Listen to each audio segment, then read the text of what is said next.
Bon après-midi, mesdames et messieurs. Les 12 GMT, 13h à Kribi, c'est dans le département de l'Océan. Bienvenue à cette édition du journal de la mi-journée sur Canal 2 International. Au sommaire, en visite à Douala, le ministre de la Santé publique, le docteur Malachi Manaouda, a dénoncé sans fioriture le profond malaise dans ce secteur sanitaire au Cameroun. Tout en invitant les uns et les autres à plus d'ardeur au travail, il a insisté sur la nécessité de placer le malade au centre des préoccupations. Et puis en sport, CAN Égypte 2019, 24 heures avant le match opposant le Cameroun au Ghana, les Lions indomptables ont été soumis hier à une séance d'entraînement. Les détails dans ce journal.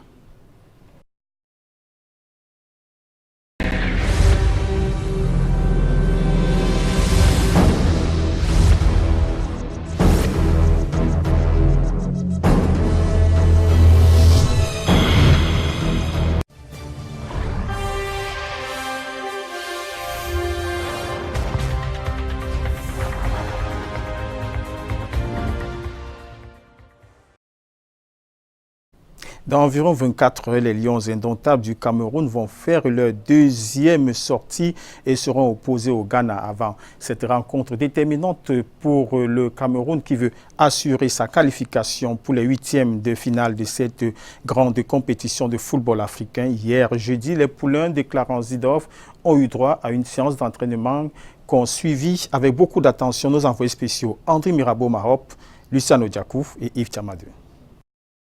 Dans les têtes de tous les Lions indomptables du Cameroun trottine déjà l'affiche de ce samedi face aux Black Stars du Ghana. Seconde sortie dans cette édition de la Coupe d'Afrique des Nations. Yves Tchamadou, bonsoir. Bonsoir Mirabeau et bonsoir à tous ceux-là qui nous regardent. C'est la seconde séance d'entraînement après la victoire 2-0 contre la Guinée-Bissau. Désormais, on est passé à autre chose. Oui, bien sûr. Ouais, après la séance d'hier qui était un peu plus légère, beaucoup plus pour ceux qui ont joué titulaire face à la Guinée-Bissau. C'était un décrassage. Après, ils ont retourné à l'hôtel. Maintenant, ceux qui sont restés, c'était ceux-là qui étaient sur le banc de touche. Donc, aujourd'hui, il va commencer à travailler tactiquement. Quelle est la stratégie adoptée pour mettre en difficulté l'équipe du Ghana? Ça commence aujourd'hui, ça commence par la disponibilité des joueurs, ça commence par les choix et tout le reste. Donc, je pense que le match contre le Ghana, il est déjà de fière allure à partir de cette séance d'entraînement. Dans la tanière des Lions indomptables ce jeudi, ici à Ismaïlia, on a eu la visite du goléador Samuel Eto'o qui est venu passer un mot à ses jeunes compatriotes. On l'écoute en 1 minute. Déjà, toutes mes félicitations pour la belle victoire. Et nous espérons qu'ils nous feront rêver comme en 2017 au Gabon. C'est une visite privée. J'ai eu l'immense honneur de porter ce maillot. Et quand j'ai un peu de temps, je prends 1 heure de mon temps pour venir rester et partager un repas en famille. Et je suis content de voir mes jeunes frères avec un grand sourire. Quand vous voyez quand même cette belle équipe que nous avons, vous voyez ces encadreurs que nous avons, nous ne pouvons pas espérer moins. Mais le football reste football. Ce que je sais, c'est que après notre gouvernement, moi, je serai l'un des premiers supporters de cette belle équipe nationale. Je suis amoureux de cette équipe nationale, je suis amoureux de mon pays et je serai toujours là pour eux. Yves Tchamadou, Samuel Eto'o dans la tanière, c'est bon ou pas bon? Bon, c'est bon parce que il est crédible autour de cette sélection nationale où, en tant que d'abord joueur, il a apporté quelque chose. Donc il a cette crédibilité de parler de la CAN, de dire comment on fait pour gagner cette CAN parce qu'il a gagné en tant qu'acteur. 2 fois. Voilà, 2 fois, 2002.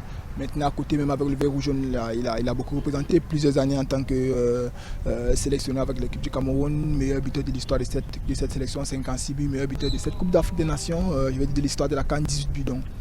En ce qui concerne la CAN, il a mot à dire. Donc il a choisi en tant que Camerounais de venir soutenir, accompagner ses compatriotes. C'est une très bonne chose.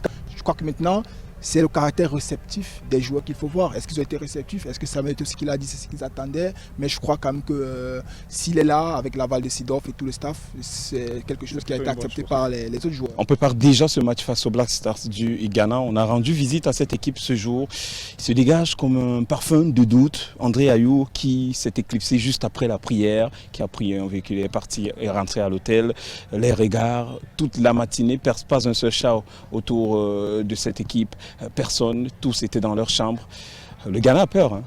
Oui, ça transpire la peur, ça transpire la crainte. C'est vrai que l'absence d'Ayou à la séance, pour moi, ne peut pas être... Problématique. Oui, du moins, ça ne peut pas être interprété comme une crainte ou encore une situation assez difficile dans le vestiaire ghanéen. Il est peut-être pas bien dans sa peau et l'entraîneur estimé qu'il fallait le préserver parce que c'est un cadre. Il est actuellement capitaine de cette sélection-là.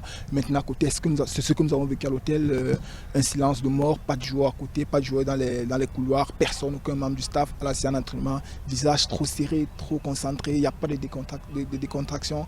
On a l'impression que le Ghana jouera sa vie face au Cameroun. Pourtant, cette équipe ghanéenne, à mon sens, devait être plus sereine. Peut-être parce que c'est le Cameroun, mais je crois que ce n'est pas utile d'avoir une pression aujourd'hui. Mais pour les supporters, ce n'est pas juste un match ce samedi contre les Lions indomptables du Cameroun. Il faut impérativement s'imposer après le 2 buts partout concédé mardi dernier contre les Écureuils du Bénin. On les écoute. Yes, Cameroon is a strong team. I mean, everybody knows the strength of the Cameroon. Oui, le Cameroun est une équipe solide et tout le monde connaît la force de ces Lions. Et en plus, ils ont gagné leur premier match, donc pour le duel de samedi, les Lions sont en bonne posture, la pression est de notre côté. On n'a pas peur et on va appréhender ce match avec tout le sérieux nécessaire. Approach the game with all the seriousness it deserves.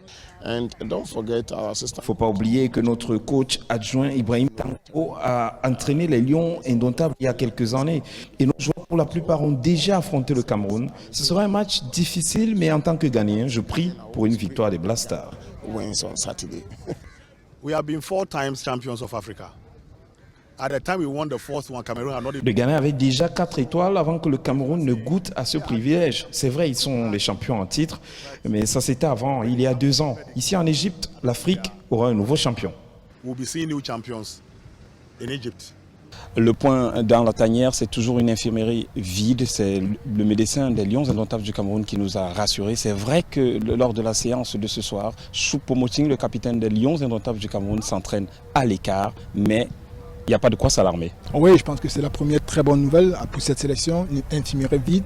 Choupo s'entraîner individuellement, c'est pour démontrer qu'il peut être disponible contre le Ghana. On a juste peut-être pris les précautions.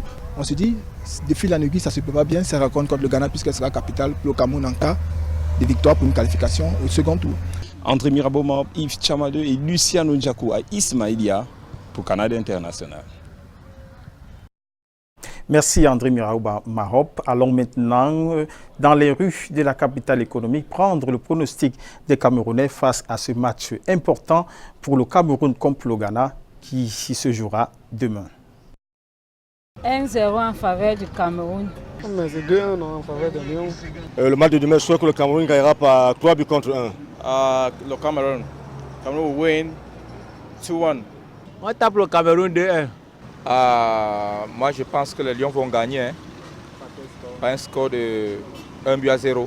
Cameroun 2, Ghana 0. Moi, je suis Camerounais, donc le Cameroun doit gagner. Donc, moi, je crois aussi 2-1.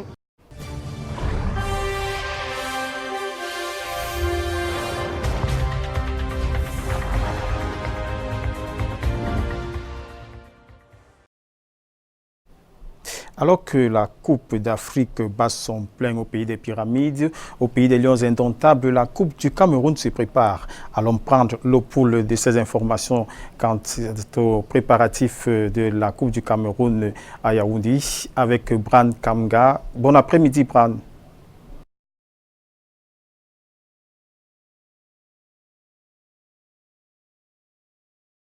La clôture de la saison sportive 2019 est annoncée pour dimanche prochain au stade Omnisport Amadou Ahidjo de Yaoundé et en finale de la Coupe du Cameroun.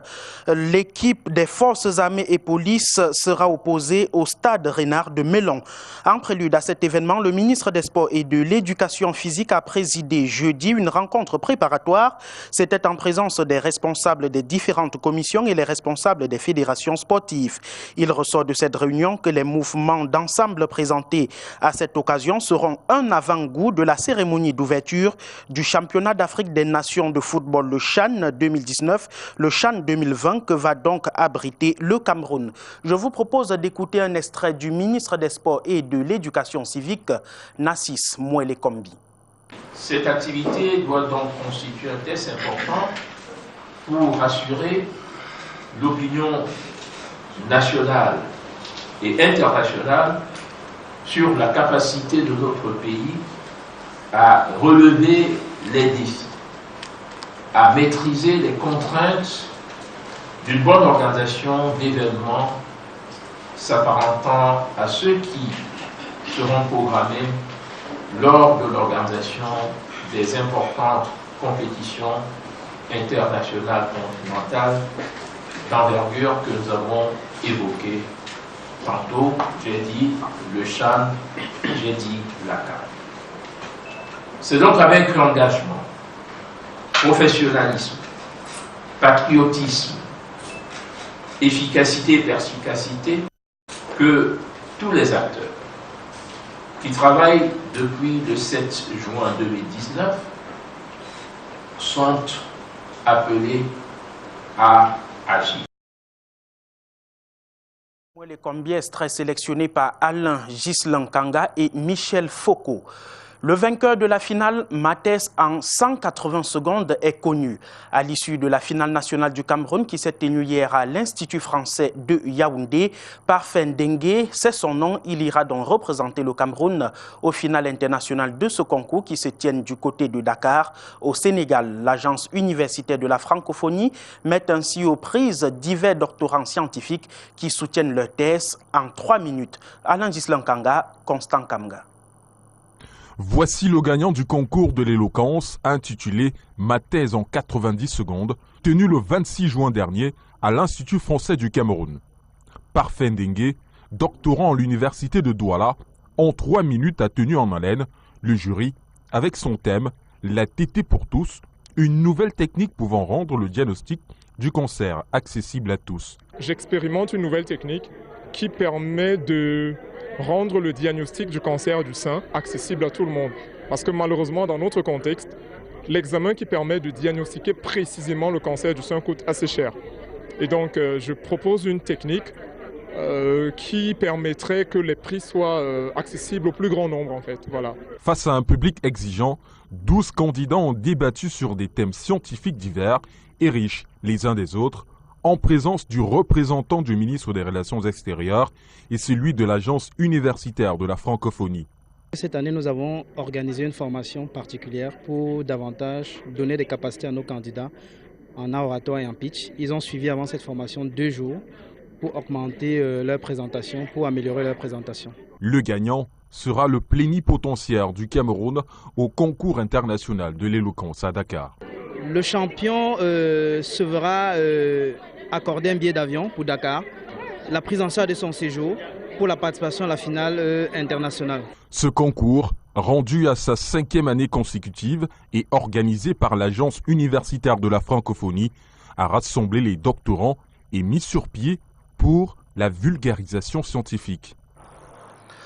Bonne chance donc aux représentants du Cameroun à cette finale internationale de Mathès en 3 minutes.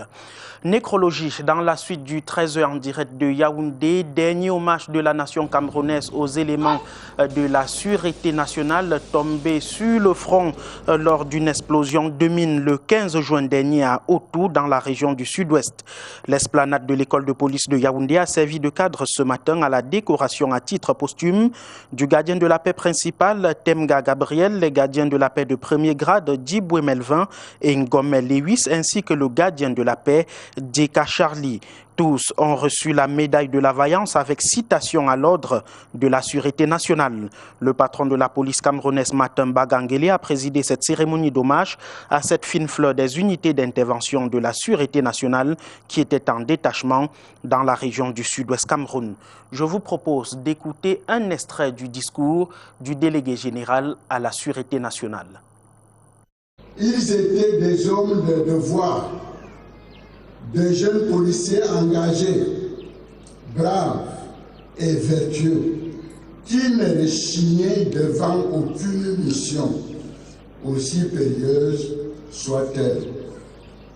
Ils méritent grandement les hommages que nous leur rendons ici et maintenant.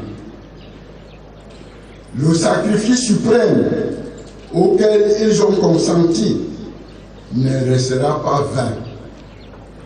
Les auteurs de cet acte ignoble et lâche ne resteront pas impunis. À l'Assemblée, nous allons donc au Sénat tout de suite et maintenant pour parler des travaux de la session parlementaire du mois de juin 2019 qui se poursuivent du côté de la Chambre haute du Parlement. Les travaux sont donc marqués par les questions orales aux membres du gouvernement. Lequel gouvernement a été interpellé à se prononcer sur les délais de ratification de l'accord relatif à l'expansion de l'hydrofluorocarbure sur l'environnement. C'est une préoccupation que le sénateur Pierre Flambeau-Gayap a adressé au ministre Aimé Pierre de l'Environnement et de la Protection de la Nature. Je vous propose de les écouter, le sénateur dans sa question et le ministre de l'Environnement dans sa réponse, extrait sélectionné par Ghislain Pierre-Issono et Serge Alain Ziebou. Première préoccupation, Monsieur le ministre. Comment avons-nous pu participer si activement à l'élaboration d'un texte aussi important et avons oublié de le ratifier dans les délais impartis pour la ratification pour simplement y adhérer 8 mois plus tard? On peut estimer que c'est trop court, on a trop traîné. Il y en a qui vont nous apprécier qu'on a pris trop de temps ou bien on est trop rapidement.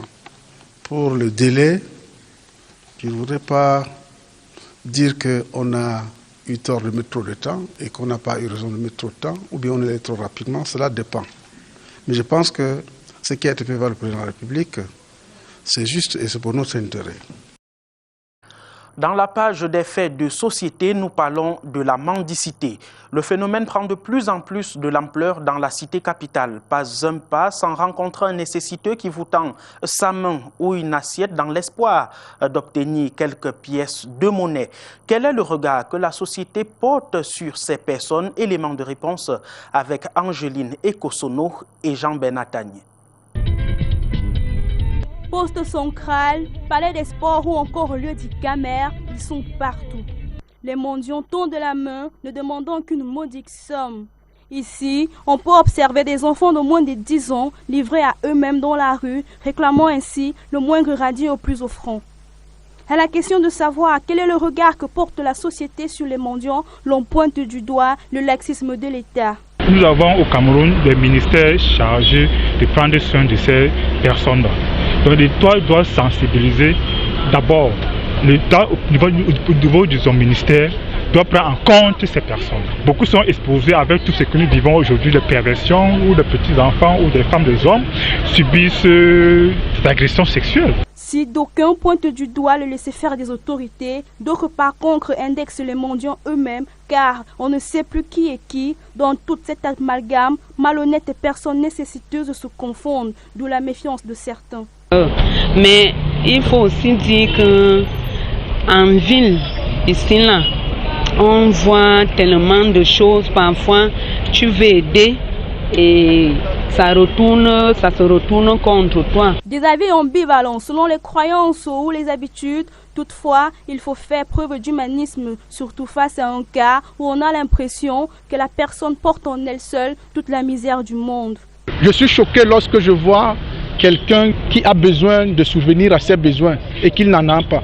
Si je suis de passage à cet endroit précis et que j'en ai, je viens en aide à la personne. Il est important donc d'avoir le cœur sur la main pour venir en aide à ces personnes nécessiteuses, surtout dans un pays où l'on prône le vivre ensemble. Des mendiants qu'on retrouve également au marché Etoudi, tout près de nos bureaux à Yaoundé. Mais de ce côté-là, c'est le métier de porteur qui bat son plein. Les jeunes élèves en vacances ont rejoint les habitués. L'objectif pour ces élèves est donc de se faire un peu de sous et que ce soit pour eux, que ce soit pour ceux qui sont porteurs de profession. Sorelmbo, Bertrand Chassé, reportage. Marché Etoudi, dans le 1er arrondissement, quasi impossible de se frayer un chemin à cause d'une forte communauté de jeunes porteurs. Pour certains en quête de pitance journalière et pour d'autres en train de contribuer aux charges scolaires. Dans les deux cas, ils sont par la contrainte transformés en porteurs. Je suis un élève de la 4e espagnole. J'ai fait tout ça parce que j'ai envie d'acheter mes cahiers. Parce que mon père n'a pas de moyens. Dans cette foule, des jeunes porteurs à la brouette, un troisième profil des jeunes gens qui courent derrière les sous pour des friandises. Ils se sont alors lancés dans ce secteur d'activité pour des pièces de monnaie. Bon, c'est un domaine où on se bat juste pour avoir le pain quotidien. De mon point de vue, moi je suis un porteur de sac, parfois il y a peut-être les 3 000, parfois il n'y a rien. J'ai d'abord laissé le garage parce que le goût, l'envie des petits miettes m'ont fait en sorte que je me retrouve ici. Bon, à ce moment, je regrette. Pour les commerçants qui les côtoient au quotidien, la forte présence des jeunes porteurs dans le marché est le reflet de la misère quotidienne à laquelle font face les familles. Les bourretiers se débrouillent. Le pays est dur, les bourretiers sont obligés de se débrouiller. Si les enfants sont dehors, c'est parce que les parents ne parviennent pas à joindre les deux bouts. Les enfants sont là pour aider les parents à se battre. Il y a les petits-enfants, il y a ceux qui sont grands. Cette activité apparaît aussi pour les jeunes et parfois les familles qui peuvent y trouver des subsides. Voilà pour la contribution de Yaoundé aux 13h de ce 28 juin de l'an de grâce 2019. Le journal se poursuit du côté de Douala avec vous, Robert Charles Itok. Très bon week-end. Bon week-end à vous, Brand Kanga, et merci pour ces informations venues de Yaoundé. Poursuivons ce journal de la mi-journée sur Canada International avec la santé. Le docteur Manaouda Malachi dénonce un profond malaise dans le secteur de la santé au Cameroun. Le ministre de la Santé, en procédant à la réception des équipements des services ORL de l'hôpital à Kintini cette matinée de vendredi, a insisté sur l'humanisation des soins et surtout la nécessité de placer le malade au centre des préoccupations. Je vous propose une attitude du docteur Manaouda Malachi au micro de Lille Pidjouf et Marius Rousseau. Mais il y a encore du pain sur la planche, surtout en ce qui concerne l'humanisation des soins qui pose toujours des problèmes ici. J'étais dans cet hôpital hier, autour de 21h. Je me suis adressé à une pharmacienne en le saluant. Sans lever la tête, m'a dit « Qu'est-ce que vous voulez ?» C'est ce que j'ai vécu hier, dans cet hôpital à Kété. J'en appelle donc à la conscience de chacun, des professionnels de santé que vous êtes, à beaucoup d'empathie envers les malades et accompagnants. Ces personnes n'ont pas besoin d'un soin stricto sensus, mais aussi surtout de beaucoup d'attention, d'une communication active qui prépare le soigné à toute éventualité dans son suivi, selon que son cas est critique ou non. Gardez le sourire face aux patients, quelles que soient vos difficultés personnelles, parce que cela contribue effectivement à son rétablissement. À Garoua, en visite dans la région du Nord, le ministre des Petites et Moyennes Entreprises, de l'économie sociale et de l'artisanat, Achille Basileken III, a adressé de vifs encouragements du gouvernement aux artisans de la région pour leur effort constant. La descente sur le terrain a permis aux patrons du secteur de toucher du doigt les réalités des artisans dans la région, dans cette région où le potentiel est très fort. Plus de détails avec Junior Hussein et Aïssatou. C'est un véritable périple qu'a effectué dans la région du Nord le ministre des PME, de l'économie sociale et de l'artisanat. Premier halte du ministre Achille Basileken III, la ville de Guidère dans le département du Mayoloti. Le membre du gouvernement a longuement échangé avec les artisans et promoteurs des PME dans cette partie du pays. Les potentialités artisanales ont été présentées, non sans évoquer les pesanteurs de divers ordres qui freinent le décollage des PME. Transformation agroalimentaire. Il y a l'oignon en poudre, l'ail en poudre, gingembre en poudre, jusqu'au cacahuète d'ail aussi. Notre satisfaction à la fois à 100%. On est fiers d'accueillir notre ministre. Aujourd'hui, avec la caravane de cas qui est dans le ministre, à travers cette caravane, les chefs d'entreprise seront vraiment édifiés, bien informés pour pouvoir conduire à bon port leurs entreprises. Parce que la décision au CGA constitue vraiment un grand atout pour eux. Il y a beaucoup d'avantages qu'ils ne connaissaient pas, surtout sur le domaine fiscal. Ça va beaucoup aider donc les chefs d'entreprise à améliorer donc leur chiffre d'affaires. Dans la ville de Garoua, Achille Basileken III, qui a visité le centre artisanal moderne récemment construit et le salon de l'artisanat de Garoua, a rassuré les artisans quant à l'engagement des pouvoirs publics à booster ce pan important de l'économie camerounaise. Nous comptons également sur les promoteurs de centres de gestion agréés pour renforcer justement la dimension éthique et je dirais même tout simplement la probité dans le cadre de leur assistance. L'artisanat et les PME constituent des leviers importants à actionner tant pour booster le secteur touristique que l'économie locale, a souligné le ministre qui a présidé à l'hôtel de ville de Garoua une rencontre d'échange avec les acteurs de ces deux secteurs.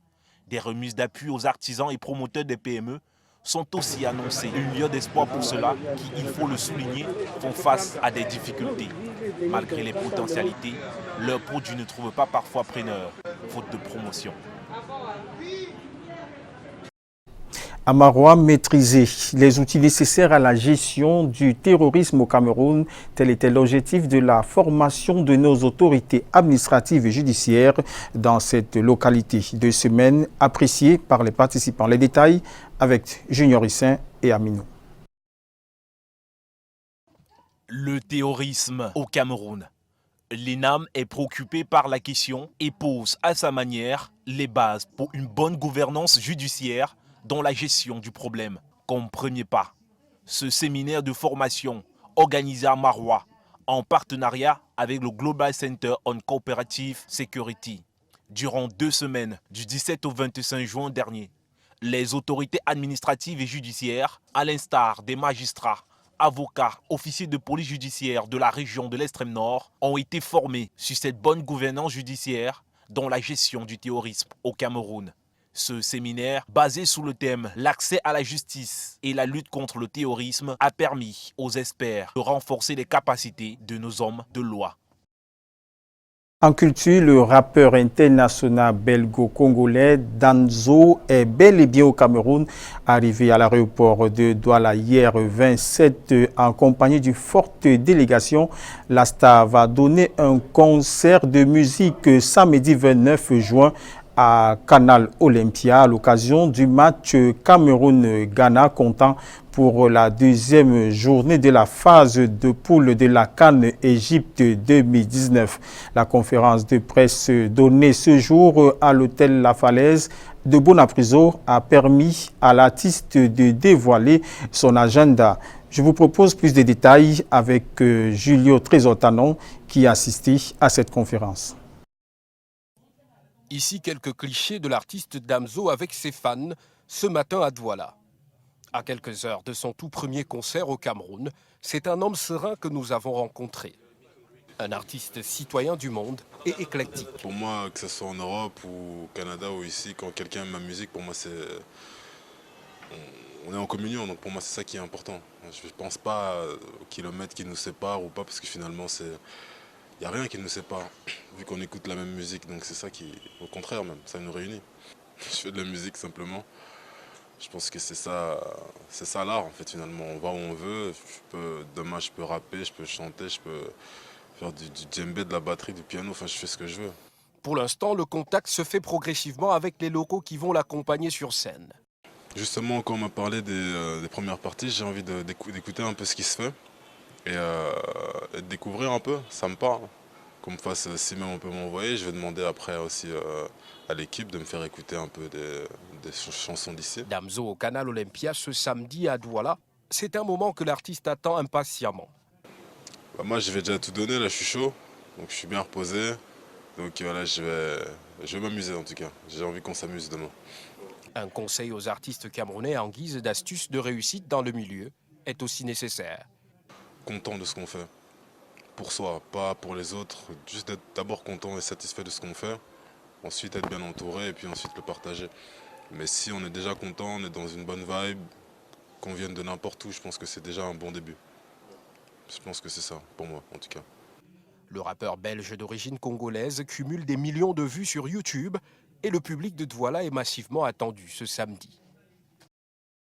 Vous venez plutôt de suivre l'entretien exclusif accordé par le rappeur international belgo-congolais Damso à la chaîne Toujours Leader Canada International. Bien, mesdames et messieurs, c'est avec ces informations en culture que nous fermons ce journal de la mi-journée sur Canada International. Bon après-midi, au revoir.